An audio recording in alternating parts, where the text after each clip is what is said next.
Magandang araw, lalong na sa ating mga lolo at lola na pensyonado sa SSS.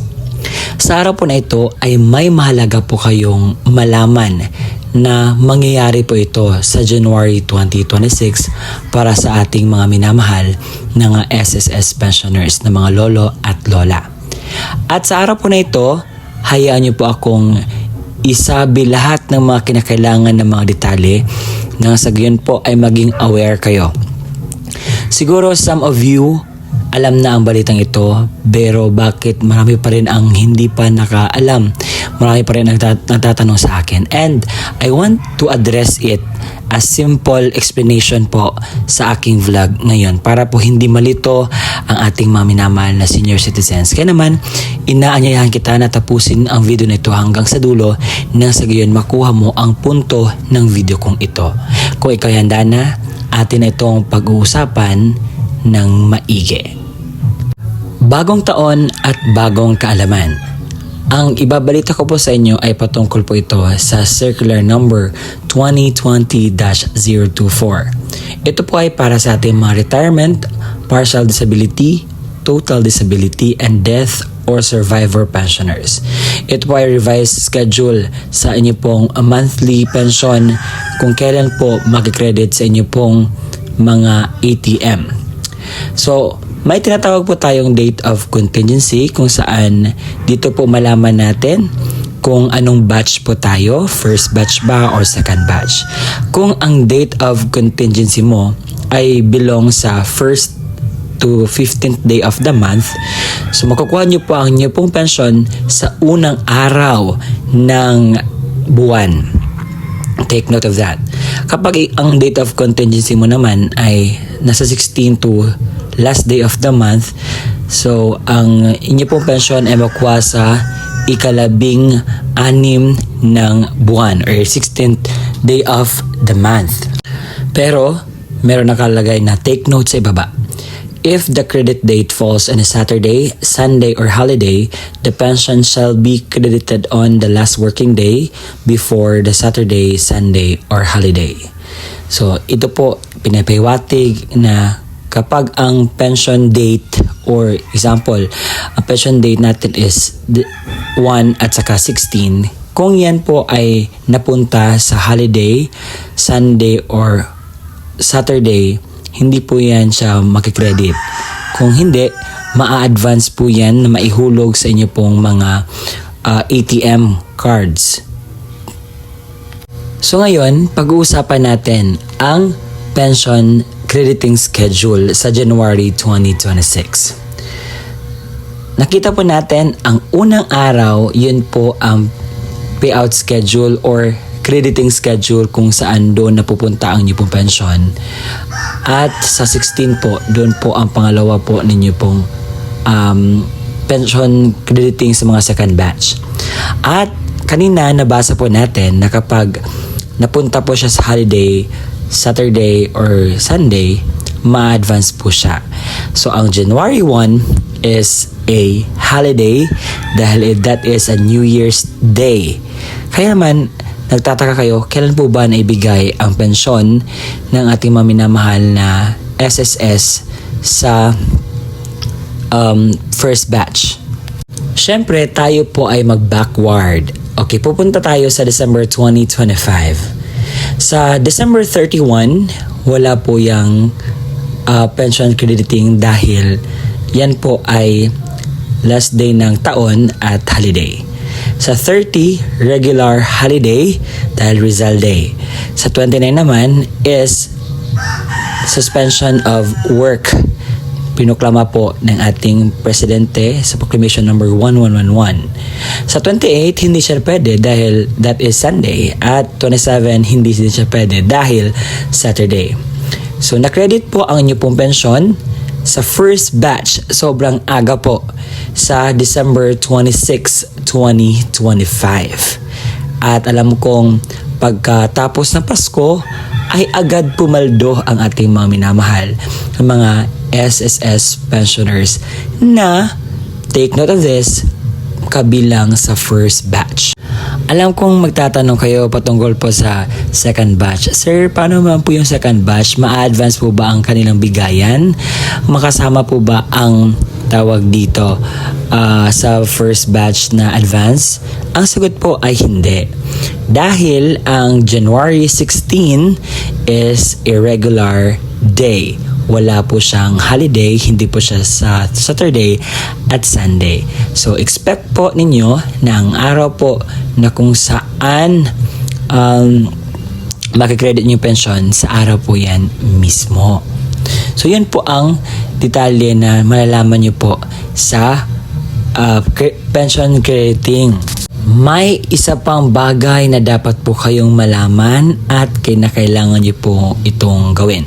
Lalo na sa ating mga minamahal na senior citizens na pensioners sa SSS na may tawag dito 8 years old and above.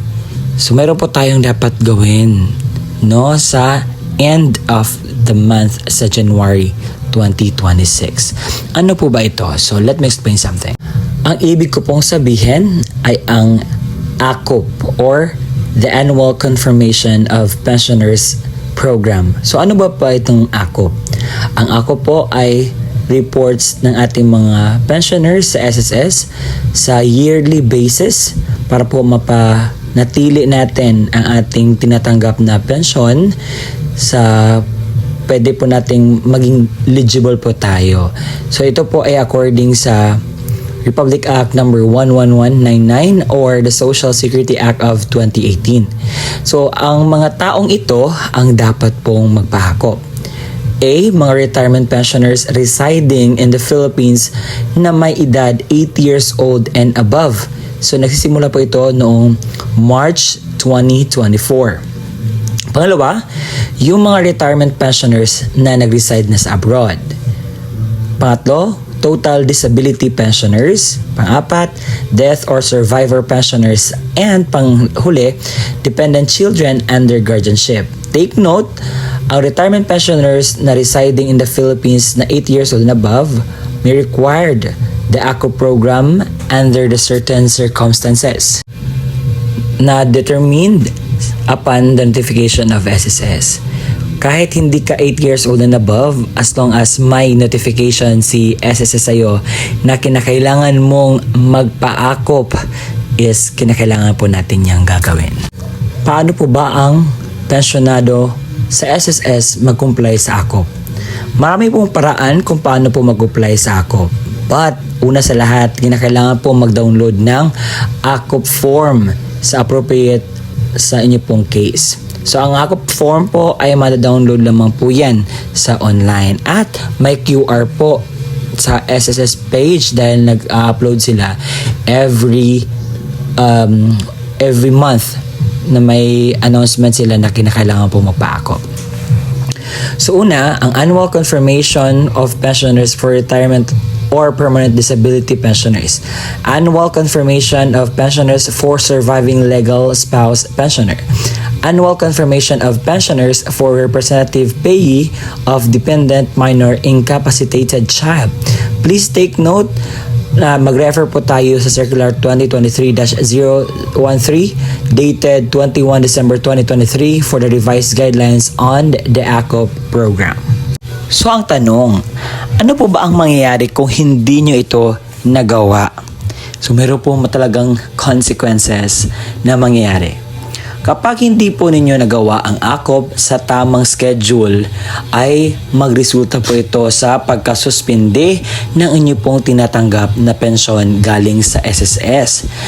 It will be automatically suspended 1 month after the month of the birth of the pensioners or the deceased member.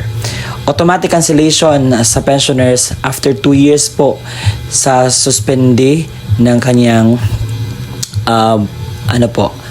pagpa-ACOP. Kinakailangan po talagang magpa-ACOP dahil ang purpose po ng ACOP is inaalam ko ang SSS pensioners is still alive or still eligible to get a pension galing po sa SSS. Dahil naibalita po noong nakaraang Disyembre na marami pong mga patay na mga SSS pensioners na nakatanggap pa rin ng pensyon. Kaya naman, ina-update po ang data ng SSS at kinakailangan po nating magpa-akop. Yun lamang po mga qualified na magpa-akop, okay? Yung mga ninonotify ni SSS at yung mga 8 years old and above. Kung ang pensioner ay nasuspindi na ang kanyang pensyon, paano nga ba po ba dapat gawin para po maibalik ang kanyang pensyon? So, ang dapat pong gawin para maibalik po ang inyong pensyon is kinakailangan pong mag-comply. Resumption of pension shall be within 2 months kapag makomply mo na ang inyong pong pensyon. What I mean, ang inyong pong akop. Kinakailangan ang recalled pension. Yung mga hindi mo natanggap na pension ay kinakailangan po yung maibigay kapag tapos ka na pong mag-comply lahat para sa inyo pong akop. If any and all accrued pension shall be credited to the pensioner's account. Ibibigay naman po yun dahil ang pension na iyon ay hindi sa SSS, kung hindi sa inyo po iyon, mga minamahal kong SSS pensioners. So nalaman natin ngayong araw ang mga mahalagang mangyayari sa mga SS pensioners sa January 2026. Una na dyan ang pension crediting sa first batch and second batch na na-explain ko na po, at sa mga senior citizens na kinakailangan pong magpahakop, and explain ko na ang purpose po bakit po ito dapat ninyong gagawin. And I hope that the vlog that I have nagawa ko is tama po siya, na mapakunan po ng tamang impormasyon at hindi na po magtanong-tanong. Okay, kung meron ka mga katanungan, please don't comment down below and I will be actively and willingly na maggawa ng content para sa kasagutan po niyan. At maraming salamat po sa pagpanood ng aking YouTube channel. Ako po ito, si Ruel Mendoza Tanyo. At kung nagustuhan niyo po ang ating content for today, don't forget to subscribe. See you again next time sa aking vlog. Bye and God bless.